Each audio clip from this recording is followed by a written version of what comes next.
Hello నమస్తే. ఆంధ్రప్రదేశ్లో ప్రభుత్వం పైన ఎవరైనా తప్పుగా మాట్లాడితే, ప్రభుత్వ పథకాలకు వ్యతిరేకంగా మాట్లాడితే, ప్రభుత్వ పథకాలకు వ్యతిరేకంగా ప్రచారం చేస్తే, ప్రభుత్వ పథకాలను తప్పుబడుతూ సోషల్ మీడియాలో ఏమైనా పోస్టులు పెడితే వాళ్ళపైన చర్యలు తీసుకుంటాం. దానికోసం ప్రత్యేకమైన చట్టం తీసుకొస్తాం. ఆంధ్రప్రదేశ్ని పాలిస్తున్న నాయకులు మాట్లాడుతున్న మాటలు ఇవి. ఆంధ్రప్రదేశ్ని పాలిస్తున్న నాయకులు చేస్తున్న బెదిరింపులు ఇవి. ఆంధ్రప్రదేశ్ని పాలిస్తున్న నాయకుల హాహాకారాలు ఇవి. ఎందుకు హాహాకారాలు అంటున్నారంటే, ప్రజల దగ్గర నుంచి వస్తున్న వ్యతిరేకతను తట్టుకోలేక దాన్ని బలవంతంగా ఆపడం కోసం చేస్తున్న ప్రయత్నం ఇది. ఇటీవల జనసేన అధినేత విశాఖపట్నంలో మీటింగ్ సందర్భంగా కూడా సోషల్ మీడియాలో తప్పుడు ప్రచారం చేసే వాళ్ళపైన చర్యలు తీసుకుంటామని చెప్తున్నారు. సోషల్ మీడియాలో తప్పుడు ప్రచారం చేస్తున్న వాళ్ళు అన్ని రాజకీయ పార్టీలకు సంబంధించిన ఆర్గనైజ్డ్ సైన్యం. ఆయా రాజకీయ పార్టీల రూఫ్ కింద జీతాలిచ్చి ఎదుటి పార్టీల వ్యక్తుల క్యారెక్టర్స్ని, ఇండిపెండెంట్ జర్నలిస్టుల క్యారెక్టర్స్ని అసాసినేట్ చేసే లక్ష్యంతో పనిచేస్తున్నారు. మీ పార్టీలే చేయిస్తున్నారు. ఇక మాలాంటి వాళ్ళ మాట్లాడుతోంది, మాలాంటి వాళ్ళ ఆర్తి, మాలాంటి వాళ్ళ బాధ, మాలాంటి వాళ్ళ ఆవేదన ఏంటంటే, ఆంధ్రప్రదేశ్ తెలంగాణ రాష్ట్రాలకు సంబంధించిన ప్రజలకు నష్టం కలిగించే అంశాలు ప్రభుత్వాలు చేస్తున్నప్పుడు ప్రజల దృష్టికి వాటిని తీసుకెళ్లడం మాత్రమే. దాంతోపాటు పార్టీల చొక్కాలు వేసుకొని, పైన మీడియాని ముసుగేసుకొని, కండువాలు కప్పుకొని, శాలువలు కప్పుకొని తిరుగుతున్న మీడియా అసలు రంగుని కూడా బయటపెట్టడం. దాంతోపాటు రాజకీయ పార్టీల హిడెన్ ఎజెండాని, రాజకీయ పార్టీల కన్వీనియంట్ పాలిటిక్స్ని, రాజకీయ పార్టీలు చేస్తున్న తప్పుల్ని, రాజకీయ పార్టీలకు సంబంధించిన తప్పుడు ఎజెండాలని మీ ముందుంచే ప్రయత్నం నేను చాలా సందర్భాల్లో చేస్తూ వస్తున్నా. ఇలా చేస్తూ వస్తున్న సందర్భంలో కూడా పార్టీలు ఆర్గనైజ్ చేస్తూ వస్తున్న సోషల్ మీడియా దాడి చేస్తూ ఉంది.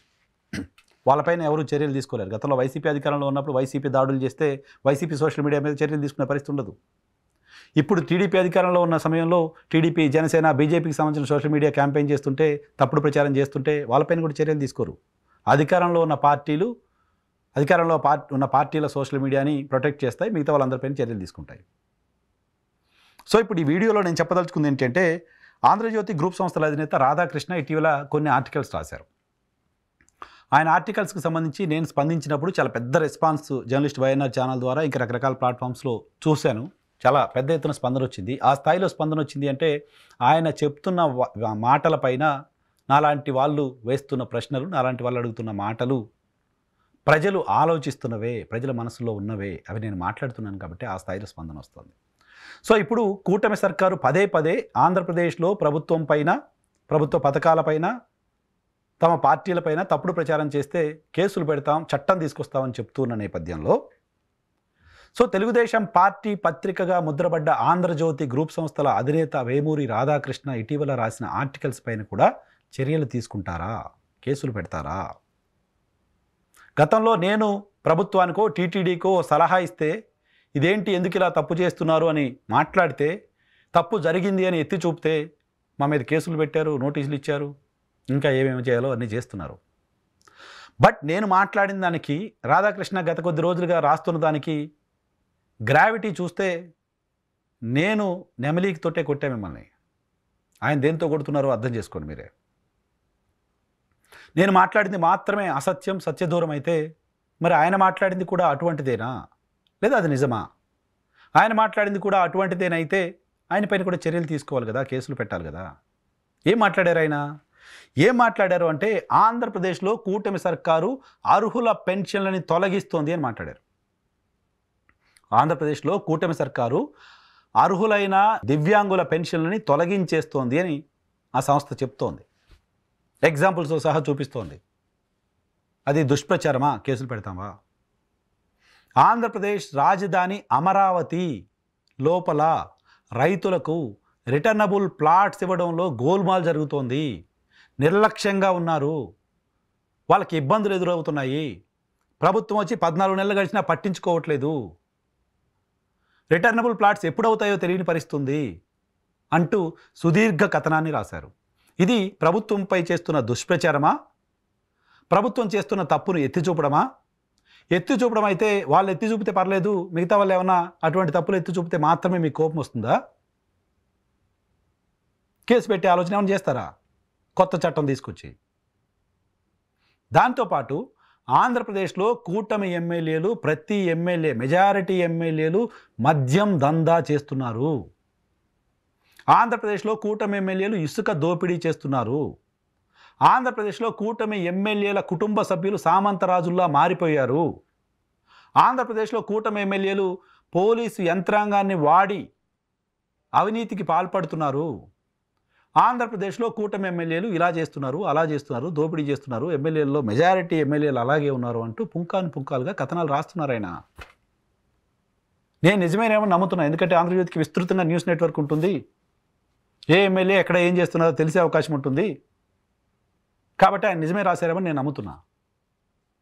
ఆయన రాసింది అబద్ధం అని మీరు అనుకుంటే కేసులు పెట్టాలి కదా, ఆయనపైన చర్యలు ఉండాలి కదా.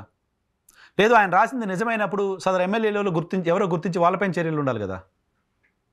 పవన్ కళ్యాణ్ గారు చెప్పినట్టు, చంద్రబాబు నాయుడు గారు చెప్పినట్టు కొత్త చట్టం ప్రభుత్వం పైన వ్యతిరేకంగా మాట్లాడే వాళ్ళు, ప్రభుత్వం చేస్తున్న తప్పులను ప్రశ్నించే వాళ్ళపైన చర్యలు తీసుకోవాలంటే తీసుకోవాలి కదా. ఆయనపైన కూడా ఆలోచన ఏమైనా చేస్తారా?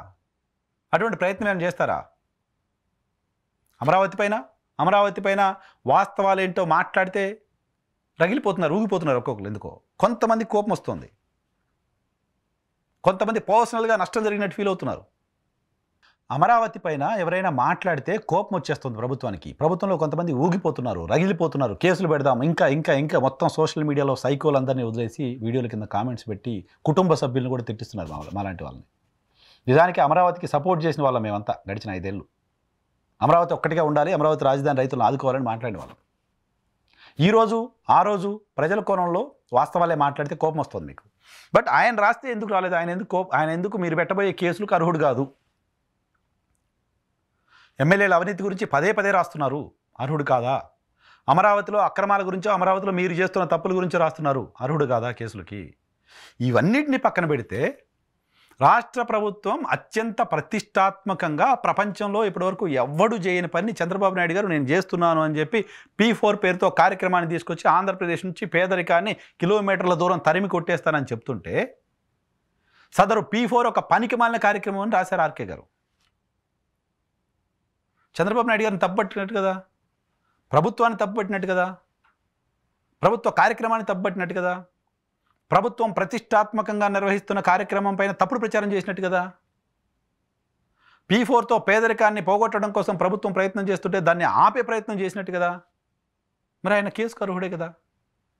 మీరు అనుకున్న చట్టం ప్రకారం, మీరు అనుకున్న న్యాయం ప్రకారం కేసు పెట్టాలి కదా, పెడతారా? సో ఆ ఆలోచన చేస్తారో లేదో తెలియదు, కానీ మిమ్మల్ని మీ వాళ్ళే తిట్టాలి, మిమ్మల్ని మీ వాళ్ళే పొగడాలి, మిమ్మల్ని ఇంకా మీరు మీ వాళ్ళు కాదు అనుకున్న వాళ్ళు తప్పు జరుగుతోంది చూడండి అంటే కూడా మీకు శత్రువులు, ఇలా కరెక్ట్ చేసుకోండి అంటే కూడా శత్రువులు, ప్రభుత్వాన్ని ప్రశ్నిస్తే శత్రువులు, ద్రోహులు. సో ఒకటి, మీరు చెప్తున్న దాని ప్రకారం తప్పుడు ప్రచారం చేస్తున్న వాళ్ళపైన చర్యలు తీసుకునే ఆలోచన నిజంగా మీకుంటే, చేయాలనుకుంటే, మీరు తీసుకోవాలనుకునే అన్ని చర్యలకు ఆయన అర్హత సంపాదించారు. 2, ఆయన మాట్లాడిన మాటలన్నీ నిజమేనని కనుక మీరు చర్యలు తీసుకోకుండా వదిలేస్తే మీ ఎమ్మెల్యేలంతా దోపిడీదారులు, మీ ఎమ్మెల్యేలంతా అవినీతిపరులు, మీ ఎమ్మెల్యేలంతా భూ కబ్జాలు, ఇసుక దోపిడీ, మద్యంలో దోపిడీ చేస్తున్నారు అని మీరు ఒక ఎండార్స్మెంట్ ఇచ్చినట్టు అవుతుంది. అమరావతిలో మీరు తప్పు చేస్తున్నారని మీరు ఒక ఎండార్స్మెంట్ ఇచ్చినట్టు అవుతుంది. P4 ఒక పనికిమాలిన కార్యక్రమాన్ని మీరు ఎండార్స్ ఇచ్చినట్టు అవుతుంది. కాబట్టి ఈ రెండిట్లో ఏది నిజమనేది ప్రభుత్వం తీసుకోబోయే తదుపరి చర్యపైన ఆధారపడి ఉంటుంది.